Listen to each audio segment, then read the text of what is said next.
ई prosecution प्रणाली को लागू करने वाला राज्य भी है और इसमें देश के अंदर नंबर 1 स्थान पर यूपी का स्थान है।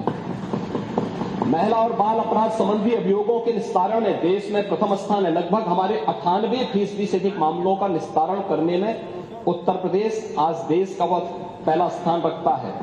और मैंने जो पहले भी कहा, घरेलू हिंसा से पीड़ित महिला के लिए 181 की एक सर्विस है और 1090 बाहर महिला संबंधी अपराध के लिए जब कोई घटना घटित होती है तो कोई महिला कॉल करती है तो उस पर तत्काल सेवा उन्हें उपलब्ध होती है। इन सबको इंटीग्रेट करने का काम भी 112 के साथ इंटीग्रेट करने, 181, 1090 और 112 को भी इंटीग्रेट करके अगर कहीं भी सूचना आ रही है उस सूचना को संबंधित तक भेजने के साथ ही उसको तत्काल रिलीफ मिल सके, इसके लिए भी यहां पर कार्य किया गया है। यही नहीं, प्रदेश के अंदर एक महिला थाना हर जनपद में स्थापित करने के साथ साथ एक अतिरिक्त थाने की जिम्मेदारी भी महिला थानाध्यक्ष को उपलब्ध करवाया गया है।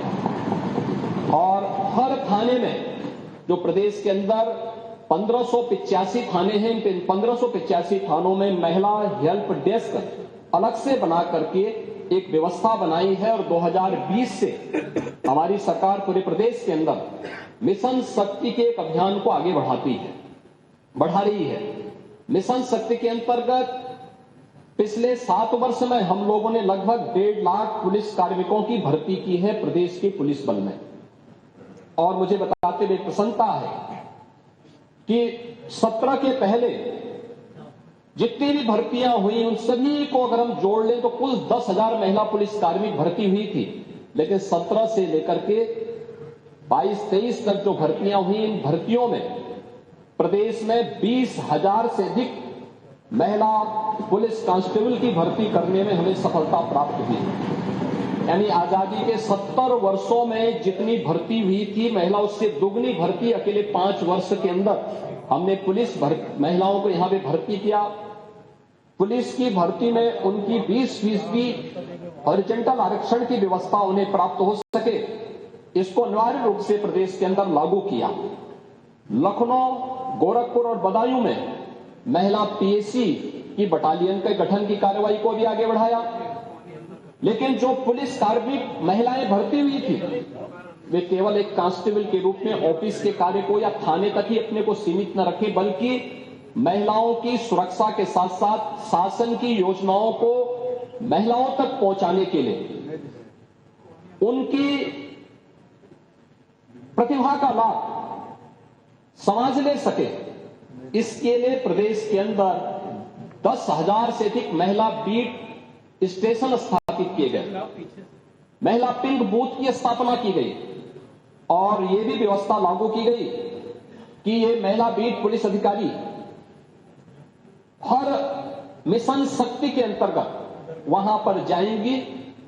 वहां पर सप्ताह में एक बार जाकर के महिला संबंधी घरेलू हिंसा का हो या बाहर की सुरक्षा से जुड़े हुए कोई मुद्दे होंगे, इन पे तो चर्चा करेंगे ही, इससे संबंधित समाधान भी निकालेंगे। लेकिन इसके अलावा महिलाओं से संबंधित, उनकी सुरक्षा से संबंधित जो भी या उनकी स्किल डेवलपमेंट से संबंधित या उनके स्वावलंबन से संबंधित कौन सी स्कीम केंद्र या राज्य सरकार की है, इनसे भी गांव की महिलाओं को अवगत कराएंगे।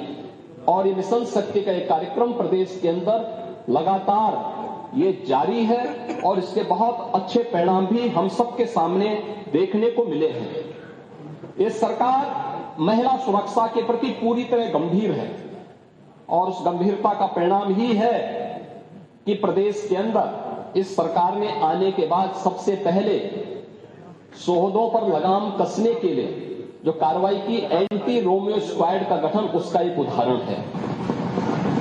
और मुझे बताते हुए दुख है कि एंटी रोमियो स्क्वाड का जब हमने गठन किया था, सबसे पहले समाजवादी पार्टी ने इसका विरोध किया था, उसने विरोध किया था।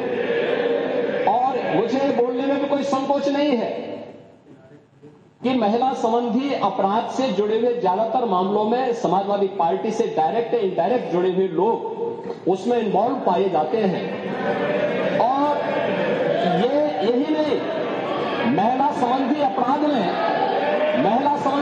में ये उस पीढ़ी का प्रतिनिधित्व करते हैं, ये उस पीढ़ी का प्रतिनिधित्व करते हैं जिस पीढ़ी ने कहा था, जिसने कहा था कि लड़के हैं गलती कर देते हैं। ये महिला सुरक्षा की बात क्या करेंगे? ये महिला सुरक्षा के लिए तो समाजवादी स्वयं एक गंभीर खतरा है, और इसीलिए महिला सुरक्षा के बारे में प्रदेश सरकार पूरी तरह सचेत है, सक्रिय है।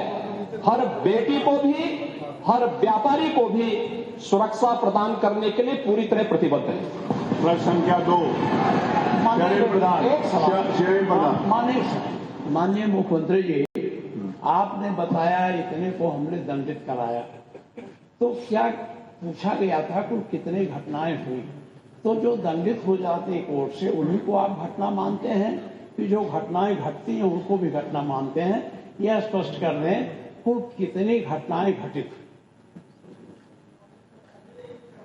आपने नेता प्रतिपक्ष, मैं आपका सम्मान करता हूं और आप दो बार इस माननीय सदन के अध्यक्ष के रूप में अपनी सेवाएं दिए हैं, और आपने पहला प्रश्न किया है आज यहां पर। पहले तो आपके चयन के लिए मैं आपको बधाई देता हूं, और ठीक है, अलग विषय है कि आपने चचा को गच्चा दे ही दिया। चचा बेचारा हमेशा ही ऐसे ही मार खाता है, उनकी नियति ही ऐसी है, क्योंकि भतीजा हमेशा भयभीत रहता है। लेकिन आप इस सदन के एक वरिष्ठतम सदस्यों में से हैं, आपका मैं सम्मान करता हूं। मैंने आपको पहले भी बताया कि 24,000 जो महिला संबंधी अपराध थे प्रदेश के अंदर 2016 में, अगर हम देखेंगे तो बलात्कार की जो घटनाएं घटित हुई थी वह 1838 हुई थी। लेकिन अगर मैं 24 के अंदर की घटना बताता हूं, इनकी संख्या है 1373, और मुझे लगता है ये घटनाएं बताती है 25% से अधिक की कमी इस बारे में बताती है कि अपराधी आबादी तो बढ़ी होगी इस दौरान, और आबादी बढ़ने के क्रम में अपराध कम हो रहा है, नियंत्रित हो रहा है। लेकिन जो मैंने कहा, महिला संबंधी अपराध दोनों प्रकार के होते हैं, घर के अंदर भी होते हैं और घर के बाहर भी होते हैं। दोनों के लिए सरकार ने उस प्रकार की सेवाएं भी उपलब्ध की हैं। घरेलू हिंसा से संबंधित मामलों में 181 की सेवा है। घर के बाहर की सुरक्षा के बारे में जागरूकता पैदा करने के लिए और उन्हें सुरक्षा उपलब्ध कराने के लिए तत्काल वो कॉल कर सके, इसके लिए 1090 की सेवा उन्हें उपलब्ध कराई गई है। लेकिन साथ साथ क्विक रिस्पांस टीम 112, इन दोनों के साथ इंटीग्रेट करके अगर कहीं भी कोई अपराध होता है, अगर इन तीनों में से किसी को भी कॉल करेंगे तो वहां पर आपको सेवा उपलब्ध होगी इसके बारे में। लेकिन इस पे समय पे चार्जशीट दाखिल करना, डिस्ट्रिक्ट मॉनिटरिंग कमेटी की बैठक के साथ जुडिशरी के साथ बेहतर तालमेल बना करके इस प्रकार के मामलों में समय पे अपराधियों को सजा दिलाने के लिए एक प्रोसिक्यूशन को आगे बढ़ाना और अपराधियों को सजा दिला दी जाए, ये महत्वपूर्ण है। उसी का परिणाम है जो मैंने आपको पहले बताया कि अगर महिला संबंधी जो उनके महिलाओं के विरुद्ध और पास्को संबंधित अपराधों में अब तक हम लोगों ने 16,718 अभियुक्तों को अब तक सजा दिलाई है।